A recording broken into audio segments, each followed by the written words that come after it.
So I've been working a little bit more than I really want to the last couple of months.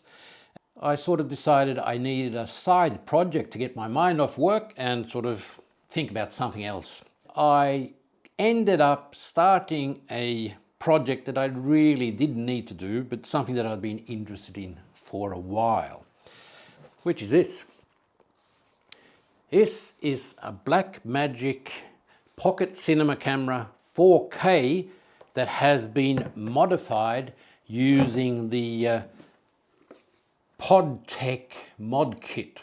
PodTech from New Zealand actually had this as a Kickstarter about a year or a year and a half ago, and I was very close to buying this kit even back then, but then decided that I don't really need a Blackmagic pocket camera, so I didn't do it.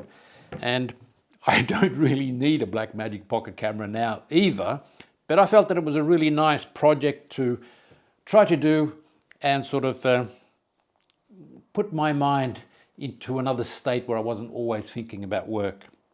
So I ended up buying a brand new pocket cinema camera, and then with the very clear instructions that are available online, there's a video from PodTech that goes through exactly how you fit the kit.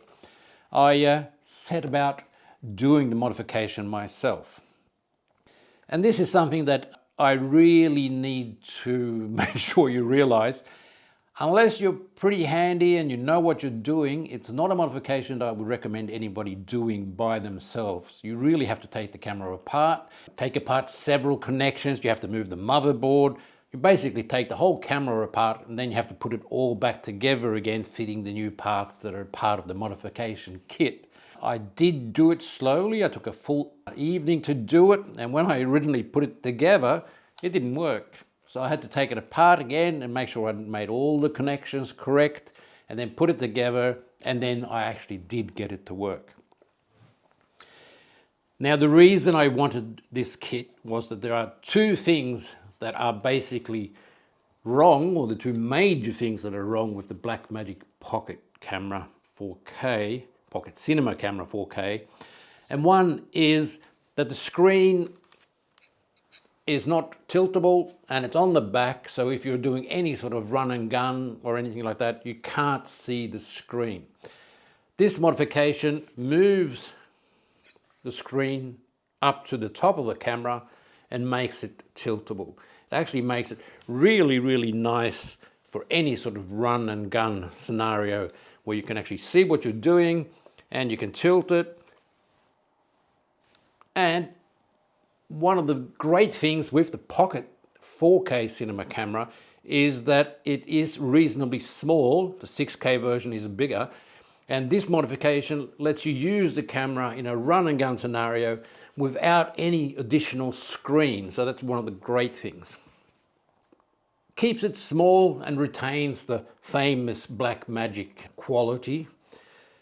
The next thing that's always been a problem on the 4K cameras is the battery life. And the PodTech kit, what it does, instead of the screen being on the back of the camera, you get a V-mount battery plate.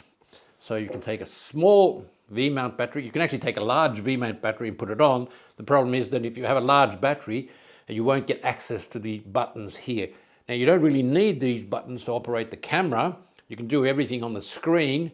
But if you want access to these buttons, you get a smaller V-lock battery and you just mount it. And now, not only will I run the camera from the V-lock battery, the V-lock battery is actually charging the internal battery that I have in here.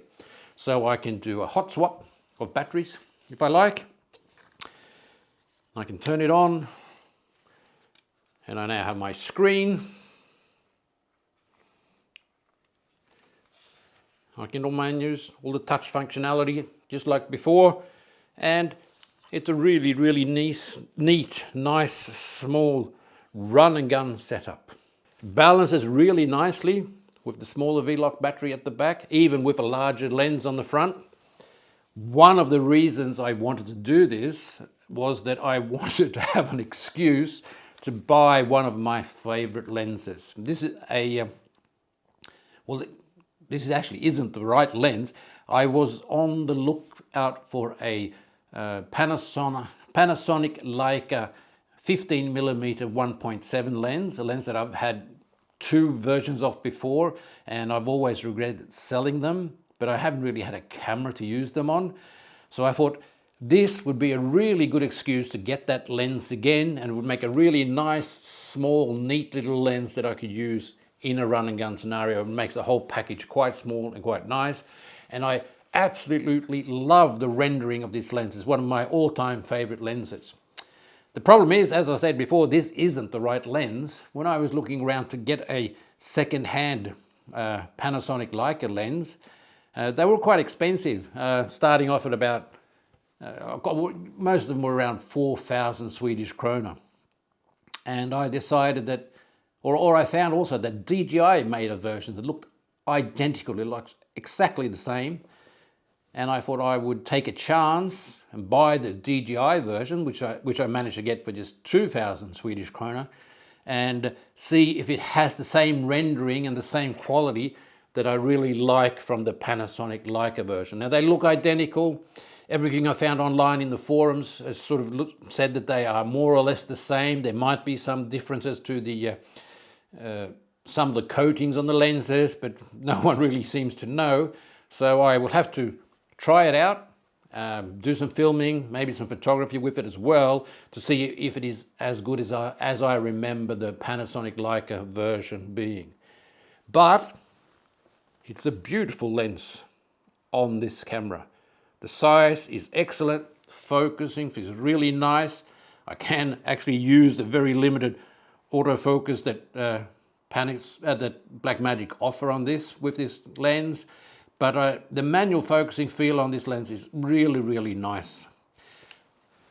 I find that this is a really nice run and gun scenario. It's small. It ends up being my favorite focal length, close to 30 millimeters. I like 28 to somewhere between 27 and 31 millimeters is my favorite focal length. This becomes basically a 30 millimeter lens on this camera. And it's nice and bright. It's 1.7. So the only thing missing for me now to make this the absolutely perfect run and gun setup is I need some ND filters. And I'm going to buy some 52mm magnetic ND filters and then use a step-up ring because I have some other lenses with 52mm filter size that I can use that on as well. And all I really need to do now is go out, do some filming, and see just how practical it is as a run and gun camera. The little I've done so far, as I said, I've been working way too much, really makes me feel like this is going to be a great solution. But I'll get back to you with some shots from outside, showing what the quality is like, what it's like to work with, and some more comments on how I feel it works.